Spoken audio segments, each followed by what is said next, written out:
I had a younger brother, Timothy. He ended his life. He would have been in his early 20s. But yeah, he was a really nice bloke, and I miss him a lot, I really do. I often think about him, and death just in general, challenging. Peter, an Australian living on the west coast of Ireland, talks to us about his upbringing and how he coped when tragedy struck. Hi, I'm Peter, and I'm Australian, and moved over to Ireland about 3 years ago. My wife's Irish, and I met her in Australia, and then we moved over here and got married, and I've been living in Clare now for about 3 years, working in Clare and Limerick and around the west coast. Ireland's a beautiful country, and I love the culture and the people and the landscapes, and I've enjoyed my time here so far.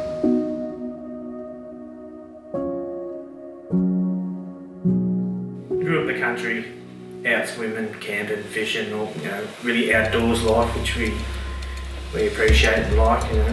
I was born in the city. I was born in Melbourne, but the parents decided a country lifestyle for the kids would be better. So I couldn't agree more. Looking back, maybe that's a bit biased, but we just used to have a lot of fun.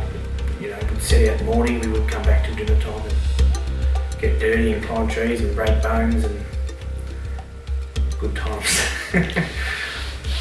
We got up to lots of mischief, lots of accidents.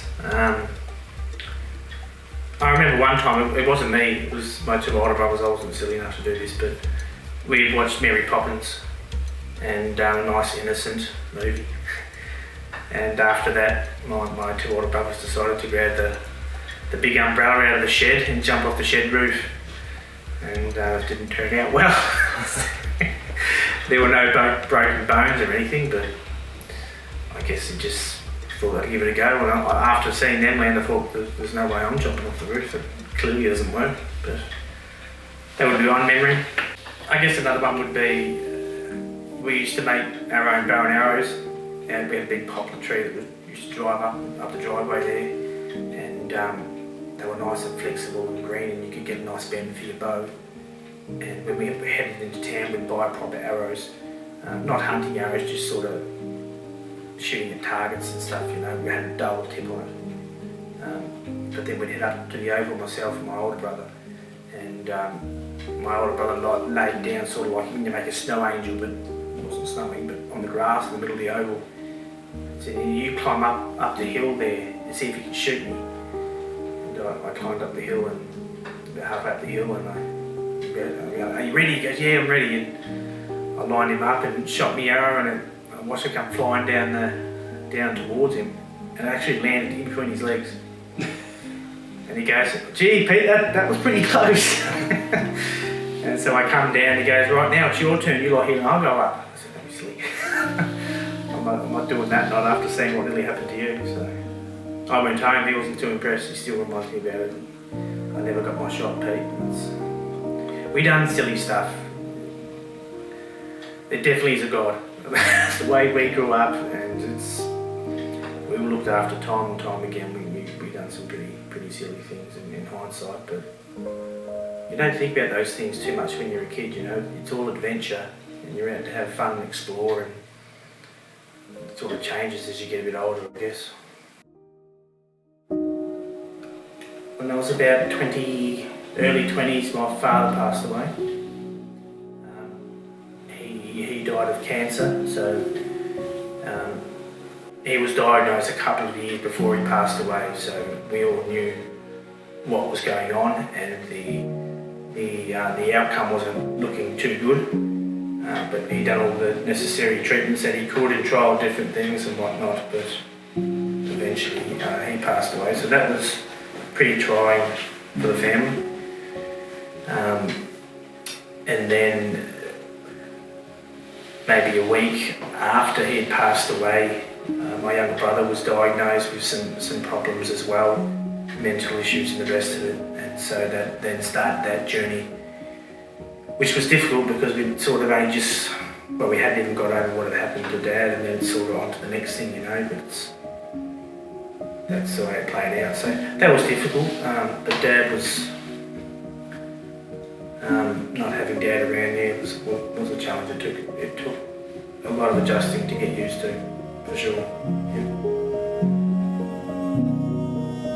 So I had a younger brother, Timothy. He ended his life. He would have been in his early 20s. He was about 3 years younger than me. He suffered with a lot of mental issues and stuff, which didn't help. But that was the diagnosis that he got, that I was saying earlier, happened about a week after our father passed away. And that was really tough for the family to deal with that. And from the time he was diagnosed to the time he passed away was probably about 3 or 4 years of dealing with those issues, and it was a really tough time. And mental illness is just tough anyway. Anyone that has experienced it or have gone through it would know and can relate. It really is challenging. But yeah, he ended his life, and that was challenging for us as a family. Challenging for myself. But look, we got through it, and my faith in God was certainly a really strong anchor and help in dealing with that. I have questions, of course I have questions, and I'll ask God one day when I meet him, if the opportunity presents itself, what happened and what about this and what about that, and he understands that. We don't understand everything and have all the answers. But yeah, that was challenging. Tim was a really nice, likeable character. Yeah, he'd do anything for you. He'd give his backbone to a jellyfish, I often say. He just had a heart of gold, and he was always there for you. And he just unfortunately had these issues that he struggled with, which really were arresting for him and really grounded him and held him back, and were towards the end were things that he struggled with on a daily basis. But yeah, he was a really nice bloke, and I miss him a lot, I really do. I often think about him, and death just in general challenging, but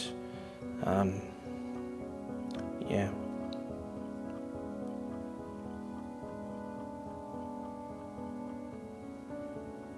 I've experienced it sort of personally, with my brother, what it's like. So I can also see what it's like for those that are left behind, which often people that in their lives perhaps don't think about. Maybe they do, but for those that are left behind, family to pick up the pieces and sort of make something of it and get on with life, it is a challenge. So personally, it might end your pain, or you might, in a way you think, at least anyway, but it creates pain for a lot of your loved ones that are left behind that have to deal with it. It was I was there when it happened, so for me it was even more difficult again to deal with when you witness it. But so there had been attempts in the past. It was absolutely something that he suffered with, and he encountered quite a lot of, and I think a lot more than we realise. There were times he didn't tell us everything that he went through. It's even as just, I guess, the subject, suicide in general. It's a much bigger problem than we realise. Yeah.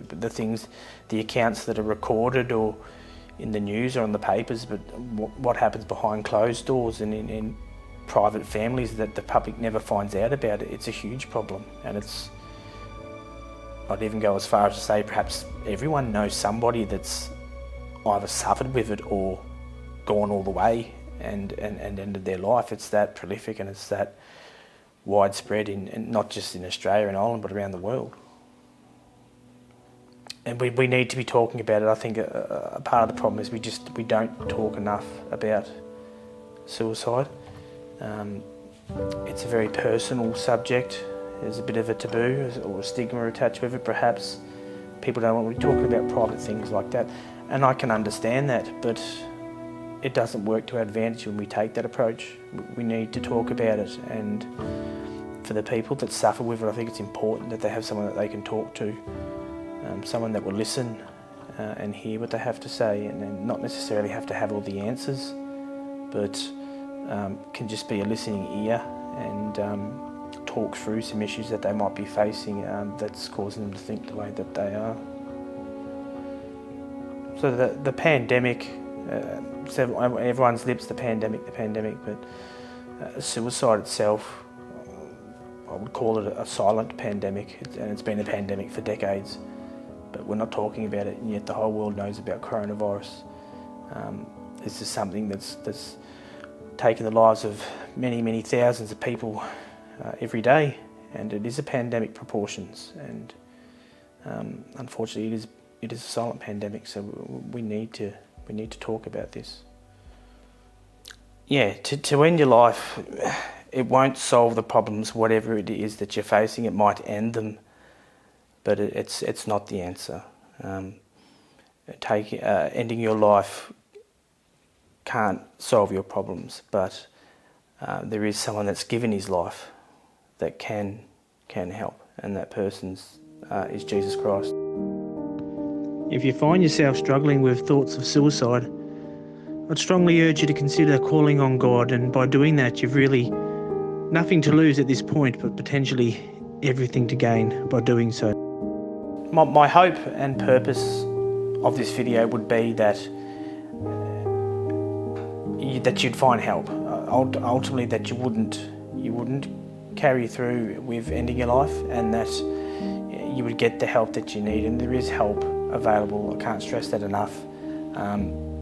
There is a God that cares, and he does have the answers, and I believe he will help you if you'll call on him and ask him and seek him. He will reveal that to you and give you a hope and give you a purpose and give you a life worth living, a life that will change you but can also change others. And I know he's changed my life, and I'm living proof that God is a God that can work miracles and can change people's lives. Seek the help and talk to somebody. Don't battle this alone. Don't wrap it up and keep it inside. Seek the necessary help. There are people there that can care. I know there's helplines that you can call. Speak to a friend, confide in a close friend or in a family member, somebody you trust, somebody that is going to be there and be able to listen to you and help you. Don't battle it alone, and don't believe the lie that it's going to solve everything. Contact us here at Cliffs of Hope if you want to chat to someone, send a message. We can pray for you, we can be there for you, to listen to you, whatever the case may be. But most importantly, call on God. Remember, if you take anything from this video, you're not alone. There is help out there, and that help rests in God alone. Call on him, and I believe he'll be there for you. I genuinely believe that.